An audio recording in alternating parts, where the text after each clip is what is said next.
이번 영상은 빚이 있는데도 불구하고 이런 제도들이 있다는 것을 모르시는 분들이 은근히 계셔서 국가가 빚을 구제해주는 제도들에 대해서 알려드릴까 합니다. 아마 전문가분들께서 올리신 수많은 영상들이 있지만 빚의 유무를 떠나서 제 알고리즘을 통해 오신 분들이 이런 것 있어요 라는 느낌으로 한번 영상을 만들어 보았습니다. 우선 소득적인 부분에서 두 가지로 나뉘어요. 소득이 있고 평타 정도 치신다, 개인회생과 워크아웃을 이용하시면 되고요. 반면 소득도 낮고 최저 생계비보다 벌지 못하며 채무가 정말 높은 경우에는 파산으로 가셔야 합니다. 이 소득의 기준이 정해져 있어요. 최저생계비라고 합니다. 최저임금이 바뀌듯이 이것도 매년마다 갱신이 되거든요. 올해 2024년 최저생계비는 약 133만 정도 됩니다. 일단 워크아웃 제도에 대해서 설명을 드릴게요. 이 제도는 법원이 도와주는 곳이 아닌 신용회복위원회에서 합니다. 개인회생과의 일맥상통한 부분이 있으나 채무, 즉 빚을 진 곳들이 신용회복위원회가 선정한 것들 중에 있어야 하고요. 따라서 워크아웃은 채무가 한정적이며 변제기간, 갚는 기간도 회생보다 훨씬 더 길다고 봐야 돼요. 회생의 경우에는 36개월, 48개월, 60개월 뭐 이런 식으로 있다면 워크아웃은 이것보다 더 6, 8년 정도 더 깁니다. 워크아웃의 종류는 두 개가 있습니다. 일단 첫 번째, 프리 워크아웃은 연체 기간이 1개월에서 3개월 이하의 채무자들을 대상으로 진행하는 신용회복 제도 중 하나예요. 연체에 대한 이자만 탕감해주며 고금리 대출을 받아 많은 이자를 내시는 분들에게 적합하겠네요. 연체 기간이 3개월 이상이면 개인 워크아웃으로 넘어가고요. 프리 워크아웃과는 달리 채무가 높기 때문에 원금 탕감도 됩니다. 워크아웃은 신청 절차가 간단하다는 장점과 월 납부해야 하는 금액, 즉 변제금이죠. 그것을 길게 납부할 수 있게 조정이 가능합니다. 아무튼 워크아웃은 이 정도까지고요. 회생은 워크아웃과 달리 법원에서 감독하고요. 갚는 기간도 3년, 4년, 5년 이렇게 나누어져 있고 보통은 3년으로 갚습니다. 댓글 써주신 분이 있는데 과거에는 5년 정도 되었다고 하네요. 채무의 범위는 저처럼 도박을 해서 회생을 한다든지 주식이나 부동산, 투자 실패로 인한 채무도 개인 회생은 받아줍니다. 뭐랄까 관용이 넓다고 보면 되겠네요. 저도 처음에 개인 워크아웃을 할까 했었지만 여기에서 좀 달라졌죠. 바로 저같이 불법 도박 채무도 허용해줄 수 있는 곳, 그것이 바로 개인 회생이었으니까요.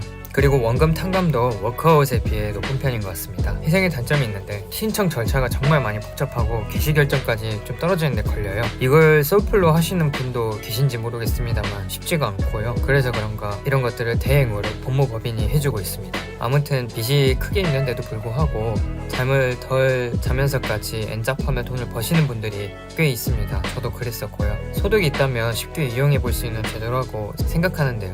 이걸 좀 일찍 알았다면 어땠을까라는 푸념도 남겨봅니다. 개인 회생은 본인이 돈을 벌 수 있는 수단이 있을 때 가진 빚을 탕감, 즉 빚과 이자를 줄여주면서 이 빚을 받아야 할 사람들, 즉 채권자에게도 큰 손해가 되지 않게 국가가 가운데서 다리 역할을 하는 거죠. 진행 과정 절차가 조금 복잡하긴 하지만 이게 잘 되어서 법원이 개인 회생 오케이 하고 개시 결정이 떨어집니다. 개시 결정이 떨어지면 로펌 직원이 웬만해서 알려줄 거예요. 한 달에 얼마씩 몇 개월간 변제하셔야 합니다라고 알려줍니다. 그리고 얼마 안 있다가 채권자 집회에 나가는데 집회에 가면 판사님을 만나게 되거든요. 회생이 어떻게 진행이 되고 주의사항 등 듣고 나오면 됩니다. 아무튼 채권자 집회가 끝난 후 본격적인 회생이 시작됩니다. 근데 거기 갔더니 제 또래분들도 정말 많더라고요. 동병상련이었어요 완전. 그리고 덧붙이자면 저는 회생 법원이라는 것도 처음 알았습니다. 완전 우물한 개구리였네요. 아무튼 개인 회생이 끝나면 다시 평범한 일상생활로 돌아가는 거죠. 빚은 뒤끝없이 청산되고요. 내친 김에 개인 회생의 장점을 말씀드릴게요. 첫 번째는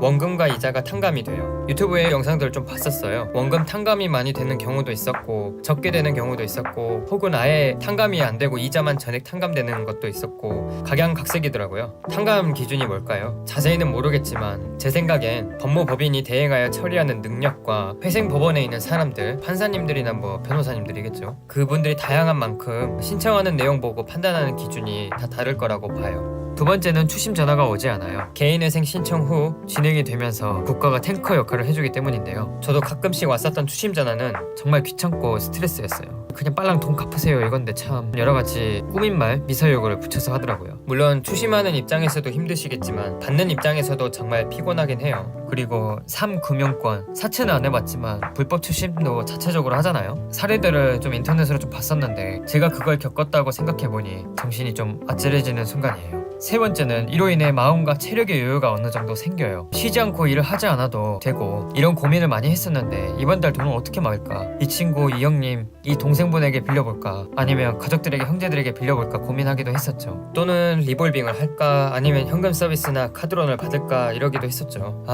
진짜 생각만 해도 머리가 아프네요. 이 고민에서 해방되니까 정말 좋습니다. 왜냐하면 국가가 딱 한 달 이만큼 내라고 하니까요. 그러나 개인회생 단점도 존재해요. 신용카드를 못 쓰니 할부도 못하고 대출을 못하죠. 씀씀이가 크셨던 분들, 특히 사치를 할부로 많이 한 사람들은 금단 증상이 나올 수도 있겠네요. 그래도 저희같이 빚 있는 사람들은 이 정도의 페널티는 간지럽다고 생각이 됩니다. 법무법인 홈페이지를 보면서 연락을 드리고 상담 일정을 잡고 방문을 하였었습니다. 상담 케이스를 나눠보자면 상담해주시는 상담 실장님들이 계시는데 케이스가 좀 여러 개가 있습니다. 저의 말을 자르고 얘기해주시는 분도 계셨고, 제가 이해력이 그래도 좀 부족해서 질문이 많은데 웃으시다가 갑자기 질문 공세가 들어오면 조금은 불편한 듯한 느낌을 주신 분도 계셨고, 먼저 수입료 납부부터 하시면 더 자세히 도와드릴 수 있어요 라고 돈부터 내라 하시는 분도 계셨었고, 제 이야기를 듣고 애매한 듯한 스탠스를 취하신 분도 있었죠. 한 7군데 정도 방문을 했었어요. 그 중에서 한 곳을 택해서 지금의 개인회생 과정을 밟아갔습니다. 저도 개인회생 신청하러 법무법인을 고를 때 이런 부분이 작용했던 것이 컸습니다.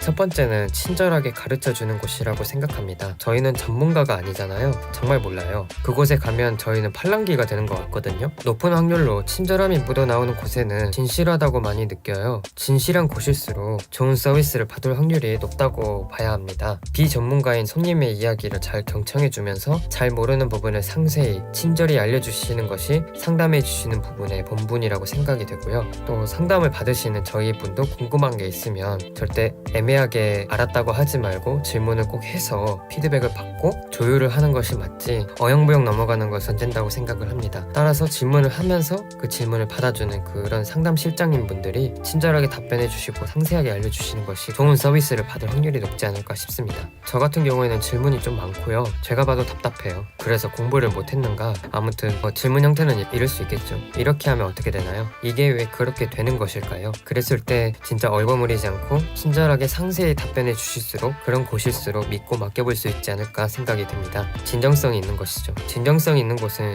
일처리나 책임감을 어느 정도 가진 곳이라고 봅니다. 그리고 상담을 받을 때 저희 같은 내담자도 어느 정도 자세를 가질 필요가 있어요. 후술하겠지만 어느 정도의 예습이 필요하고 흥분하지 않은 상태로 이성적이고 차분한 대화가 필요하다고 봅니다. 그래야만 서비스를 잘 못 받았을 경우에 지읒같이 했을 경우 저희가 쌍욕할 명분도 생기고 그러잖아요. 저희 태도도 감정적이었는지를 봐야겠죠. 두 번째는 담백하면서 논리 있게 자신감 있는 모습으로 설득하는 곳이라고 봐요. 논리적인지 보기 위해서는 역시나 저희가 지식이 전무하기 때문에 받으려는 서비스 분야에 어느 정도 예습이 필요하다고 생각합니다. 그렇지만 저희는 비전문가이니 심하게 꼼꼼하게 확인하기에는 큰 무리이니 다양한 케이스들을 이제 확인한 후 이것을 정리하고 객관화시키는 작업을 하고, 이것을 정리할 때 공통 분모 같은 이야기가 있을 거예요. 그것들을 이제 추려내시고, 그리고 그것이 본인의 상황에 개연성이 있는지 확인하는 과정이 필요합니다. 그런 다음에 5군데 정도 돌아다녀 보는 거예요.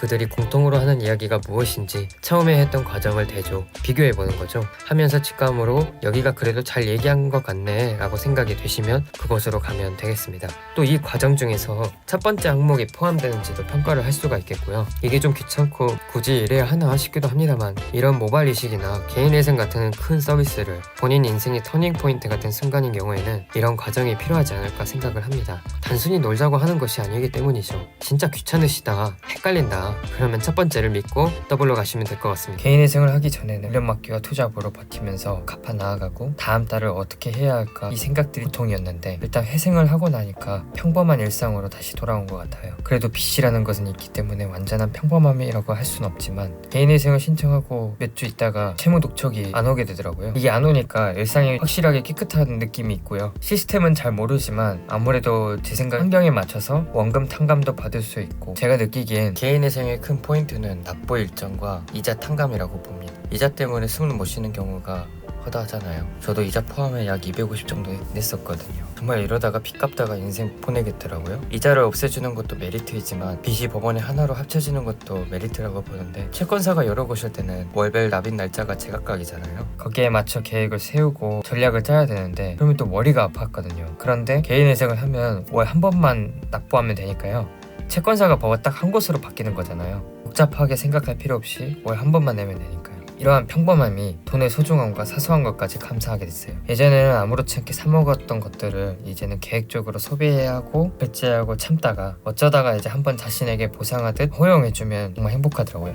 특히 삼겹살 먹을 때요. 아무것도 생각이 없었던 그런 과거에는 이걸 원할 때마다 아무 생각 없이 먹었는데 이 행복이 얼마나 큰지 몰랐었죠. 돈을 아껴서 먹는 삼겹살이 그렇게 맛있더라고요. 수도와 전기도 아껴 쓰려고 노력하다 보니 지출이 줄어드는 걸 보는 것도 나름 재미있습니다. 이런 것도 말씀드리면 좋을 것 같아요. 제가 개인회생 전이나 초반에는 조의금 내는 게 너무 부담스러워서 내야 할 상황인데도 못 낼 때가 있었거든요. 정말 서러웠었죠. 돈 빌리기도 눈치 보이고 부모님 앞에선 큰 소리를 쳤으니 책임은 져야겠고. 그런데 몇 달 전에 친구 어머님께서 돌아가셔서 서울에서 고향으로 내려가게 됐는데 내려가는 비용도 좀 컸지만 그래도 이 친구를 위해서 작지만 조의금도 내고 친구 얼굴도 볼 수 있다는 게 감사하더라고요. 이렇게 작은 것에 대한 행복과 감사함을 느끼게 해주면서 경각심도 느끼게 해준 게 개인회생인 것 같습니다. 찾아보니까 저희 또래에 개인회생을 한 사람이 꽤 많더라고요. 아마 저처럼 몰랐다가 어쩌다가 알게 된 케이스들이 많은 것 같아요. 진짜 저는 그 목사님이 알려주지 않았다면 아직도 헤매고 있을지도 모르겠네요. 국가에 이런 시스템과 제도가 있다는 것도 감사하고요. 하지만 개인회생을 할 상황을 만들지 않는 게 가장 좋은 것 같아요. 따라서 항상 매사에 신중히 사셨으면 좋겠고 이 영상을 보시는 사회 초년생분들도 어느 정도 무게감을 갖고 사회생활을 임하셨으면 좋겠습니다. 오늘 영상은 여기까지입니다. 오늘 하루도 정말 수고 많으셨습니다.